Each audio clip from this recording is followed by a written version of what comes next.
Cursed tools as a concept is pretty forgotten by JJK's fanbase, and it also seems like at this point Akutami has forgotten about them as well.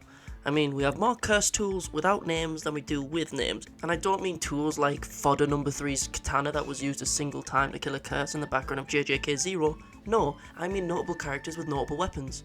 What? Don't you believe me? Okay, what is the name of this weapon? What's it called?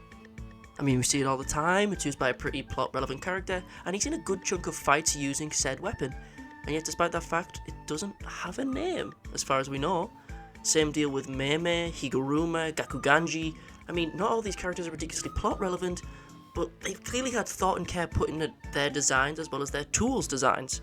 Just not so much the monikers of said tools.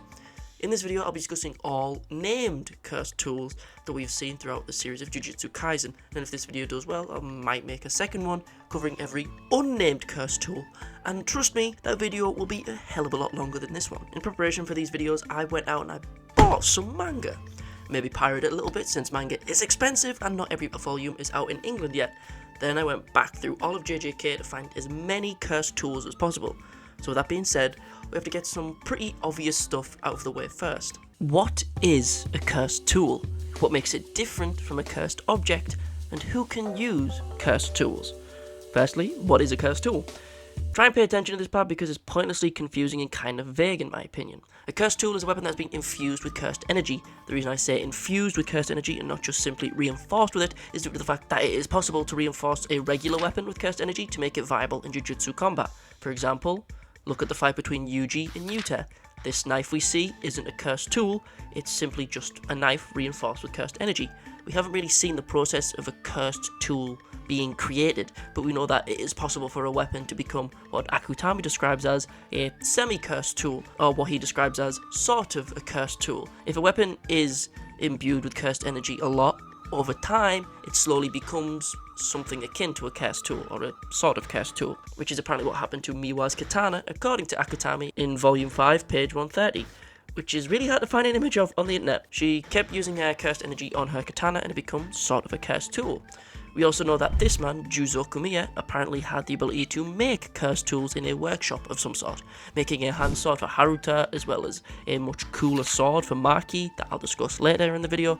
Since he seems so happy to make a wallet out of Gakuganji, and he made a sword out of a hand for Haruta, maybe a lot of cursed tools are made from Jujutsu sorcerers, but we don't really know and there isn't really much to say about that, to be honest. Just like sorcerers, however, and cursed spirits, all cursed tools are graded. All cursed tools with the rank of special grade have a cursed technique of some sort imbued into them, with minor exceptions to this rule. Now, what makes a cursed tool different from a cursed object? A cursed object is pretty much any other item that has been imbued with cursed energy that isn't a cursed tool. Most notable of which being Schooner's fingers, as well as the cursed wound death paintings, or the prison realm that we see in Shibuya. Just instead of thinking of a cursed tool as a literal tool, they're pretty much just cursed weapons. Granted, I say that, but a couple of them are literal tools. But a cursed tool is a weapon, a cursed object is anything that isn't a weapon. So, who can use cursed tools? So anyone can use them, literally anyone, even a person without cursed energy like Toji or Maki. Even curses themselves have the ability to use them like Kurorushi, and on top of that, even Shikigami have the ability to use them like Mahoraga, simply due to the fact that they pretty much come pre-installed with cursed energy, so the user doesn't have to put their own cursed energy into them to use these cursed tools or their cursed techniques, sometimes, depending on the technique. These are pretty much all the rules, or as close to what we get for rules about cursed tools. As I said, it's a pretty vague concept with a lot of misconceptions and overall lack of information, and as a result, sometimes it becomes difficult to declare what items are cursed tools and what aren't cursed tools, which is why I decided to start with all the named cursed tools, since we know for a fact that they are in fact cursed tools. So we'll get started with all the named cursed tools that we know of, and as a result this video won't be too long, as the amount of cursed tools that we have definite names for and know for a fact are cursed tools are surprisingly low. I was originally going to go through these weapons alphabetically, but that's boring. Then I thought I'd show them via when we saw them released in chapters, but with JJK Zero it gets mildly annoying since that was released during JJK's run. So I decided to discuss cursed tools by talking about characters who used the most of them first. starting with characters whose fighting style revolve around using cursed tools. Then, as we continue, we just get to characters who only use a single cursed tool.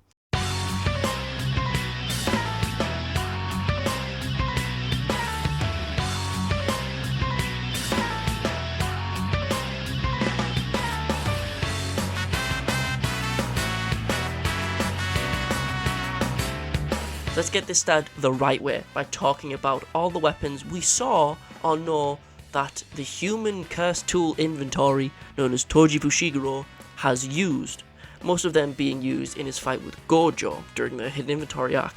Except for that Glock he pulled out against Geto. Doubt that's a cursed tool. I mean, you never know, but personally, I doubt it. So, when Toji first attacks Gojo, he uses a standard katana, not a cursed tool. We know this simply due to the fact that if it was a cursed tool, it would have had cursed energy, and if it had cursed energy, Gojo would have sensed it and tried to dodge it, defeating the purpose of his sneak attack. Therefore, this isn't a cursed tool. Just in case someone decides to argue so in the comments, it isn't. Then we see him whip out the split soul katana, which is a pretty cool sword, design-wise, having fur around the sword's guard and having a nice curve to it. And power-wise, it's no joke either. Like, this sword is strong enough to cut through Geto's Rainbow Dragon, which granted is a goofy name, but was Geto's strongest spirit at the time. Its main ability is to just kinda bypass any resistance and directly cut the soul. Or, like you're made of obsidian, it don't matter, slice. You and your soul are donezo. In an author's note from Akutami, he labels the split soul katana as being worth 500 million yen. Despite that fact, I'm not sure if it's being flat out stated, but it's given the ability that would make sense for the weapon to be special grade, but the only factor against that is the fact that Playful Cloud was supposedly worth 5 billion yen, which is 10 times more than the split soul katana, which is kind of weird in my opinion. Personally, I think the split soul katana is a special grade weapon, like kind of obviously, due to the fact that it was in Toji's weapon and was Toji's weapon of choice over Playful Cloud, which he also had in his inventory curse, which I'll explain later. But despite the fact he had Playful Cloud, he didn't use it. But anyway, let me know if you think the split soul katana is a special grade down below. Then when Toji gets a bit closer, he uses the inverted spear of heaven, which is a really cool name by the way. It's this almost ceremonial looking dagger that has the ability to almost completely nullify cursed techniques that it makes contact with. In this case, we see it make contact with Gojo's infinite, bypass it, and then reach Gojo's throat, as well as the rest of him pretty much. But in this case, it is pretty short range, so it's not the best weapon. However, Toji adds the Chain of 1,000 Miles into the mix, a special grade curse tool that has a curse technique that allows the chain to extend almost indefinitely as long as the back end of the chain isn't visible. As long as you don't see the end of it, it just keeps going. And since the back end of the chain is inside of Toji's little inventory curse, in which Toji keeps all of his weapons, his chain won't stop growing. Therefore, if the chain's back end is inside of the curse, you have to kill the curse to see the end of it. But since it's Toji who has it wrapped around him, you're not going to be able to do that. Toji connects the Chain of 1,000 Miles and the Inverted Spear of Heaven together so that he can theoretically have as much range on the Inverted Spear of Heaven as he wants. Like, he swings his knife from miles away towards Gojo using the Chain Curse tool, which is pretty cool to watch. He fashions the two curse tools together in a way that we never really see again, and he does so in a way that makes the combination of the two weapons function similarly to a Kusarigama, which is actually pretty sick. And lastly, of the tools we know for a fact that Toji has used, Playful Cloud, as I mentioned earlier. Toji originally owned this weapon before his death to Gojo. He had it stored in his inventory curse, but didn't whip it out against Gojo. We know so from this one author's note from volume 13. Then it was used by Geto, since he absorbed Toji's inventory curse, so he uses it in JJK 0 in his fight with Yuta. Then Gojo reclaims it after Geto's death. Then it's reclaimed by the Zenin family since they originally owned it, explaining why Toji had Playful Cloud to begin with. Then it's stored at Jujutsu Tech's weapon storage and given to Maki on loan by Gojo.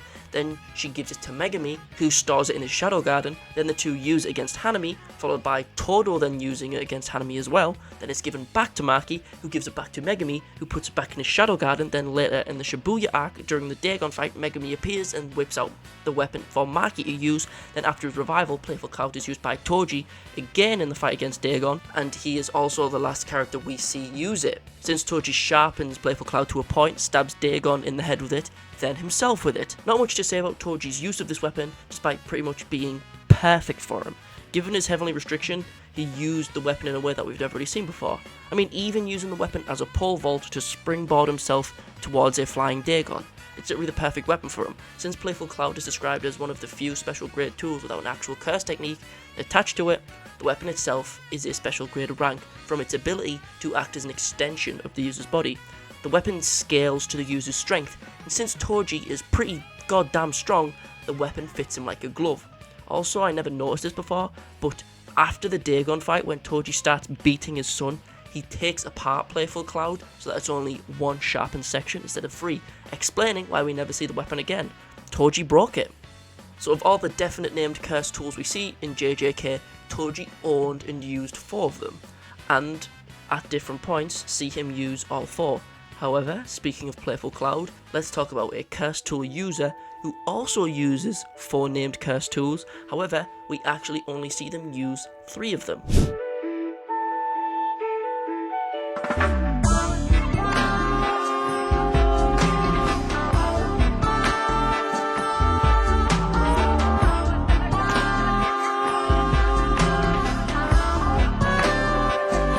Maki is just kinda like Toji in a lot of ways, but even earlier in the series, before she kinda goes full beast mode, her fighting style completely revolves around cursed tools. The first named cursed tool of hers that we even see is one of the first cursed tools in the series that we see before we even see Maki herself.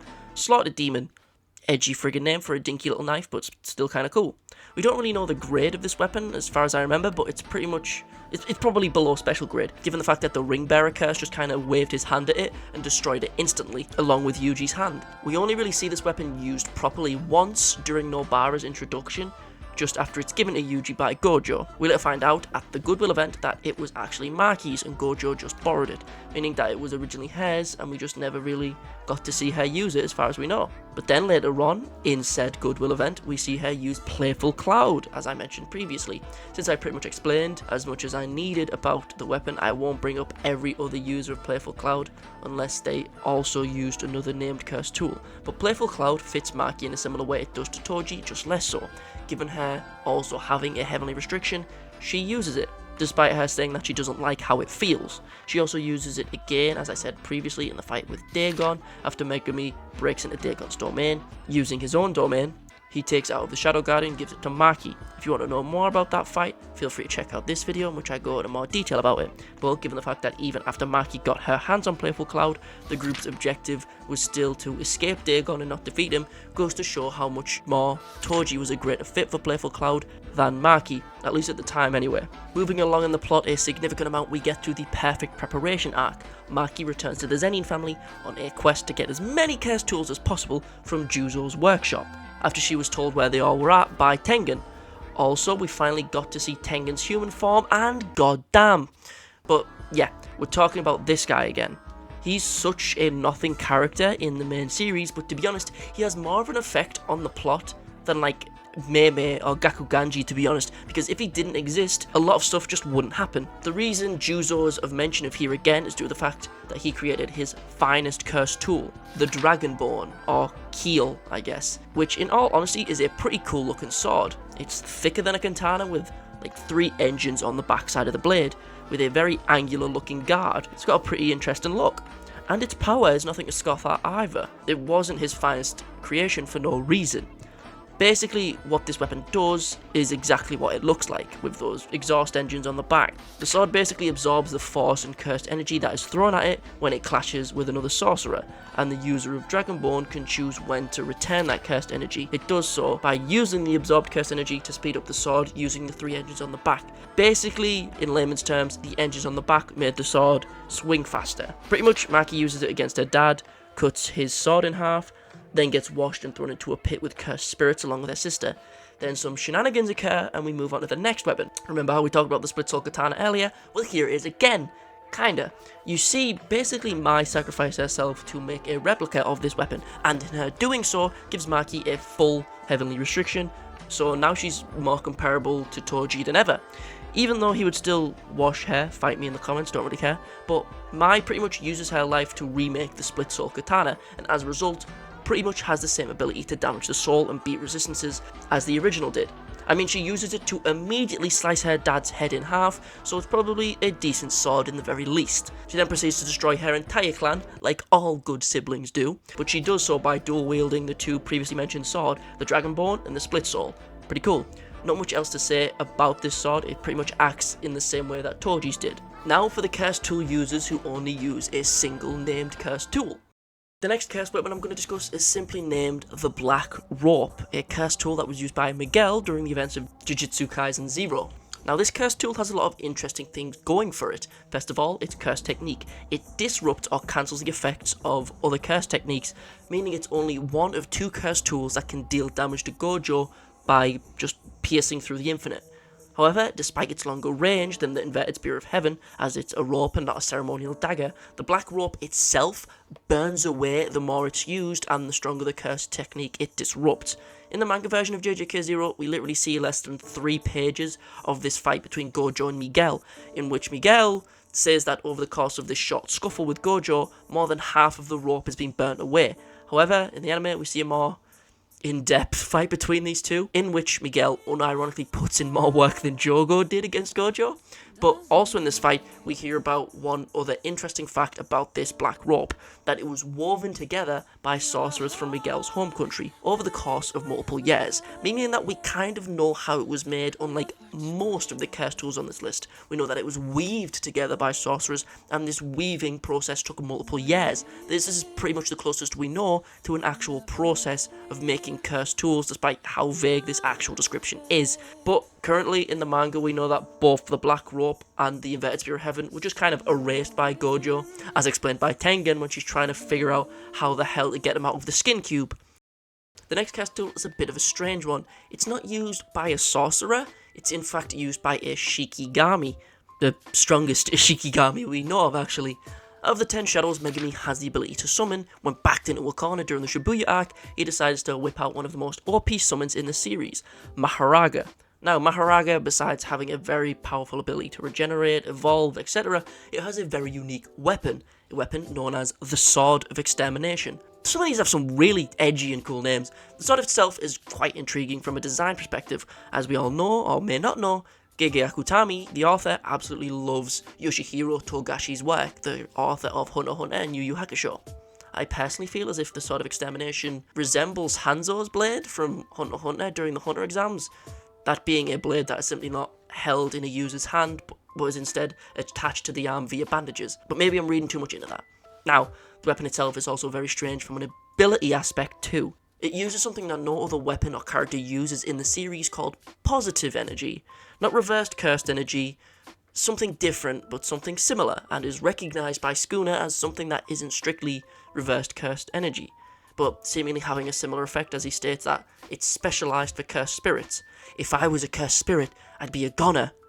There isn't much else to say about this weapon since we have only seen it in this exchange up to this point, but I imagine we may see more of it in the future, as we don't know if this positive energy aspect of the weapon is its cursed technique, or if it acts as an extension of the user's body like Playful Cloud. But we see that it has the ability to repel attacks that Mahoraga has adjusted to, like Sukuna's Dismantle. But besides that, there isn't all too much to say about this Sword of Extermination at this moment in time.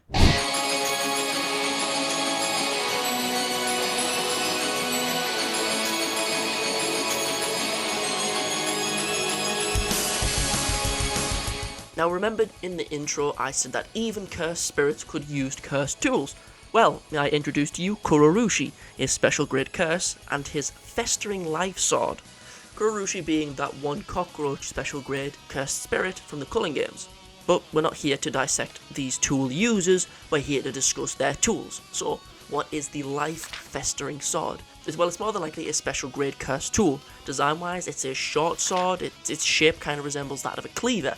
But for some reason, it's also claimed to be a blade where life and death cross paths, and Kurorushi just kind of pulls it out of his own body. However, if you look at the same images as me right now, you probably notice the 6 hole things that appear on the bladed end of the sword. I, like most people upon first seeing this weapon, thought those were eyes. They are not. They are more so like barrels that are intrinsically linked to this weapon's cursed technique, which is the ability to shoot, like, eggs. If these eggs hit and infect Kurorushi's target, they'll explode out of his opponent's body. We see this happen to Yuta and Uro, two very strong sorcerers, might I add, so it would make sense for this to be a special grade weapon. However, after both times we see Kurorushi use his weapon and his curse technique, Yuta kills Kurorushi. He kills Kurorushi twice in the only fight we see him in. RIP Kurorushi. There are plenty of other interesting curse tools like Yuta's steel arm, but as far as I know, we don't have an official name for that. We don't have the name for Nanami's sword, or the glasses that Maki uses, or her polearm for that matter, or Meimei's axe, or Higuruma's gavel. Most curse tools that we see in the series are just straight up nameless.